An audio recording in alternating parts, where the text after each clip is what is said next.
Welcome to Impact. This is Nick Barber. I'm your host, and we have a great week lined up for Impact, which we'll follow in a moment. But before we get to that, we always would love to hear from you. You can contact us by email at impact@proctors.org. That's impact@proctors.org. Or like us on Facebook and go to Impact Show on Facebook. So let's hear from you. We want your comments and we want your suggestions, guests, anything that you'd like to talk about. Now we're going to our art segment. Philip Morris is our host for the art segment, and he will be interviewing Sharon Bates. Sharon Bates is an artist and the curator of the Albany International Airport Art Gallery. And Sharon will be talking about her work at the Albany International Airport Art Gallery and the creative process of creating that art for the airport. So let's watch this interview with Philip Morris and Sharon Bates.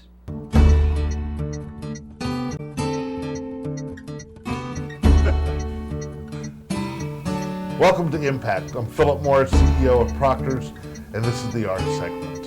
Today our guest is Sharon Bates, artist and curator of the art gallery at the Albany International Airport.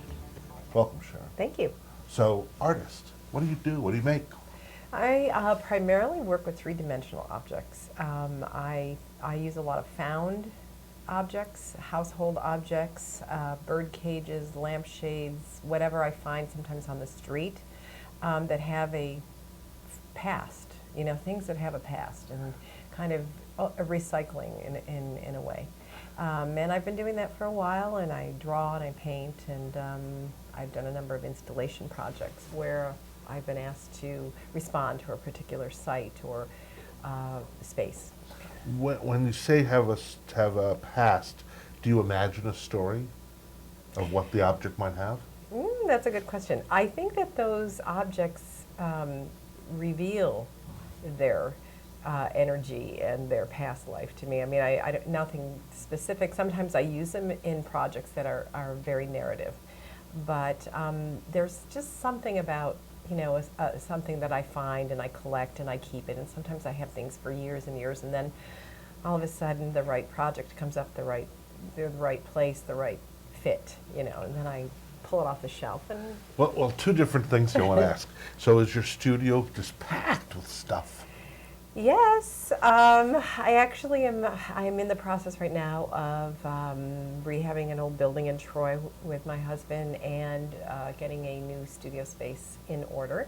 And that's exactly what I've been doing for the last few weeks, is taking things out of boxes, arranging them, placing them on these many multi-leveled shelves that I have in my studio, and organizing them sometimes by materials, sometimes by what their function is. And so I think just the studio itself is kind of an interesting arrangement. That's fabulous. So could Impact go on the road and come tour your studio? Oh, sure. Or would that be too revealing? Oh no, I think that would be fine. You just have to give me another month or two. I would love to. I would love to do do that. Would love to do that. The other half of what I was going to ask is, what's the most storied object in your mind of the things you've collected? The thing that's inspired the most story in your head. I wonder, and you've invented, or not even Well, invented, felt. I did a piece titled Loretta a few years ago that was in a gallery in Rochester, New York. And I started with an antique hoop skirt. And that was the central kind of narrative for the piece. And it was about a woman who was obsessed with finding the perfect mate. So it ended up, it was a piece that was this hoop skirt on a beautiful Victorian hanger on a little tiny motor that spun around. And underneath the hoop skirt was a 4-foot beautiful old mirror. And then around the mirror, I crafted little red velvet pillows, and on the pillows sat jars of really hideous kind of bullfrogs. So it was a feminist, my only kind of feminist statement, but it was about that women pursuing and the frog prints, and you know, underneath her skirt there was a chain with a golden ball. So the princes were the frogs, for instance, princes, were sitting around Right, the waiting. skirt. Yeah.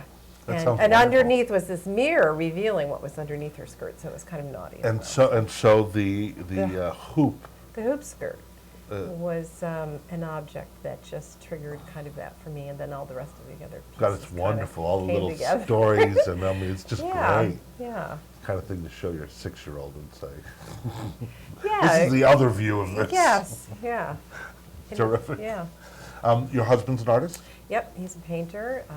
He also teaches up at RPI. He teaches visual communication, information design. So we both have jobs in the community that afford us a wonderful lifestyle and also an opportunity to share our creativity. So Sure, art day art jobs. scene in the capital region. What? How do you see it? What do you think about it? What's I think How it's do you changed a describe lot it? since I've moved here 21 years ago. I think we decided to live here because of the proximity to New York City, Boston, Montreal. We thought even though we were in a smaller community, we still had access to larger cities, which are important for people in the arts. But since I've lived here, when I first moved here, I was hired at the Art Center of the Capital Region in Troy and was their gallery director for 3 years. So that was my entree into the community right away. I mean, normally you'd have to spend many years trying to, locate other people, but from the first month that we got here, I had a great link to the rest of the creative people here. And at that time,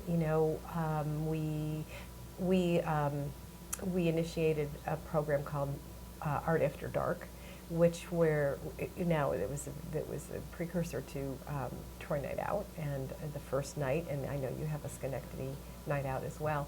But we'd just moved from Los Angeles, and everybody in LA was on a certain night of the week we were Right. having art openings. So we said, well, we can do this here in Troy, and so. Sage had the Shocked Fine Arts Center had a small gallery. Emma Willard opened up their gallery, and then the Historical Society wanted to get in on it, so they opened, their gallery on those nights that we had an opening. So that was how I started. And although I think there are a lot of new museums that have opened and larger museums in the area, I think that the scene was pretty strong. I think I was really impressed with so many artists who lived up here, had contact with Manhattan, had studios in Manhattan or in the city, and yet had lived and had a practice up here. And since then, I mean, we've seen the Tang Museum, Mass MoCA has opened, the airport art program, of course. And then, the Art Center moved to a newer location. So I think that, and MPAC is up at RPI. So I think that over the years, I've just seen the community here continue to grow, and the quality of artists and the professionalism of artists has Would just you increased. describe it still as a little bit underground, though?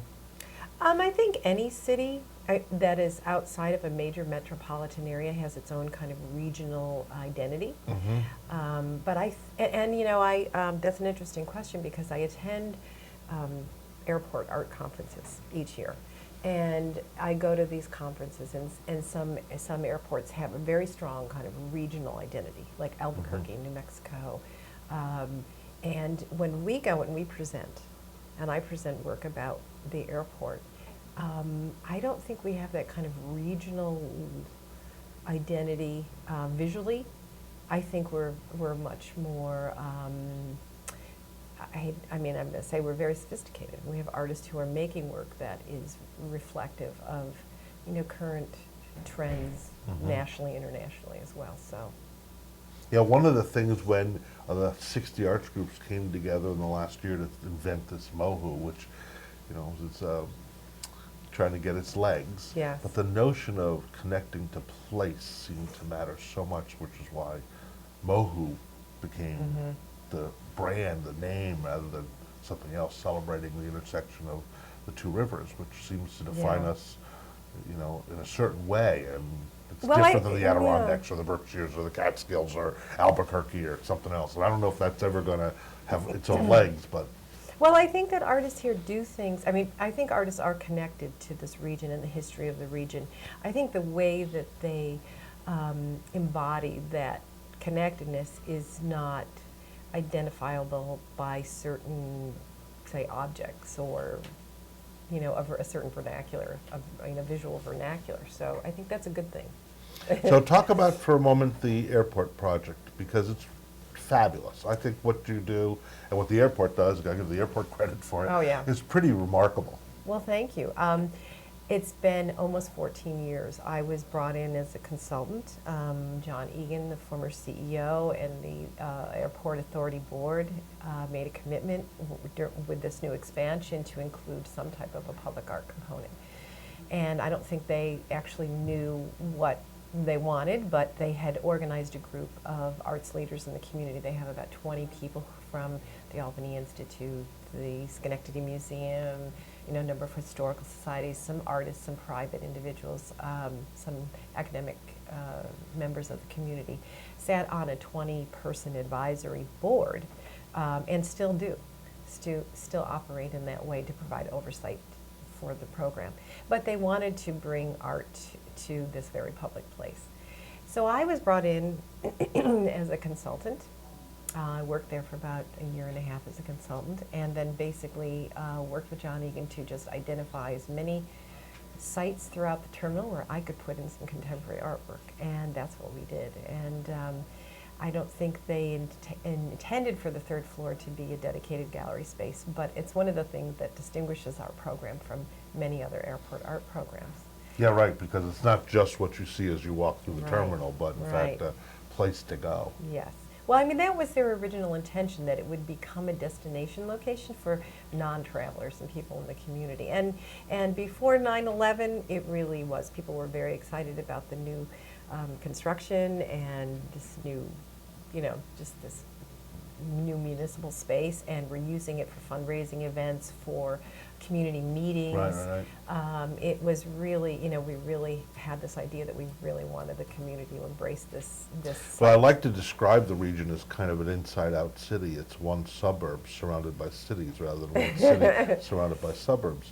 And in that respect, the airport is the center. It's strange. It really is the I mean, center. it is very strange. As I said, when I attend these conferences, most of these larger airports are, you know, located someplace on the edge of Right, the in community, one 40 direction. minutes away or 30 minutes away. And I you know, I tell them that our airport is located in a very central business kind of shopping district. So it's no effort for people to just, you know, come over to the airport. We always have good parking, and Right. they can, and it's handicapped accessible. And so, you know, we do have a lot of groups from the community, people with disabilities, senior groups, school groups, a lot of art faculty recommend, you know, to their students to come out and use our gallery as a kind of a workshop. Before we close, do you have an exhibit coming?